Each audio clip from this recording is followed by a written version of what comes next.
4 రకములు. 1 పద్మిని, 2 చిత్తిని, 3 హస్తిని, 4 శంఖిని. పద్మిని జాతస్య గంధం విరంజం. పద్మిని జాతి స్త్రీ శరీరం ఎల్లవేళలా సుగంధములు విరజిమ్ముచుండు. చిత్తిని జాతస్య దూదేన పింజం. చిత్తిని జాతి స్త్రీ శరీరం దూదు వలె మెత్తగాను సున్నితముగాను ఉండు. హస్తిని జాతస్య విభుజం విడంబం పాదం ఎడంబం. హస్తిని స్త్రీ జాతి వీపు విశాలముగా నుండి పాదములు గెడబంగుల వలె పొడవుగాను బలముగాను ఉండు.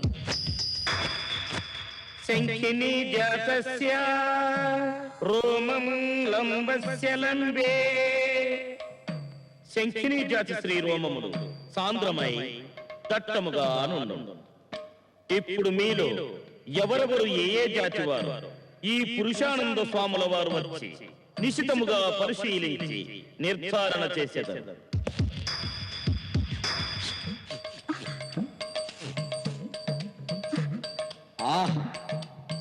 నీ శరీరము సువాసనలు వెదజల్లుతున్నది. ఖచ్చితముగా నీవు పద్మిని జాతి స్త్రీవి. ధన్యురాలని స్వామి.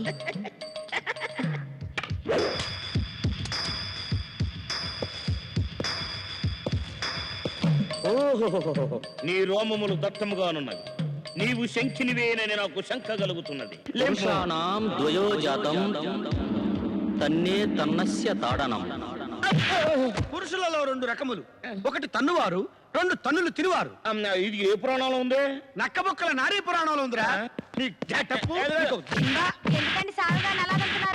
వీడు స్వామి ఏంటి?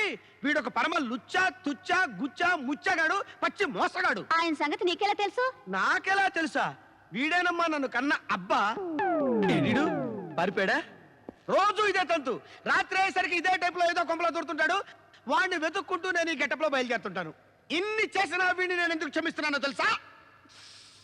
నా కన్న తల్లి ఎవరన్నది నాతో చెప్పకుండా దాచేసి నన్ను బ్లాక్ మెయిల్ చేసి బతుకుతున్నాడు. లేకపోతే వీడి చితికి ఏనాడో నిప్పట్టించుండేవాడిని. తల్లులారా, నా ఫేస్ చూసి చెప్పండి అమ్మా. గుర్తుపట్టడానికి ప్రయత్నం చేయండి. మీలో ఎవరైనా నా తల్లుంటే చెప్పండి అమ్మా. నెత్తలు పెట్టుకొని పూజిస్తాను.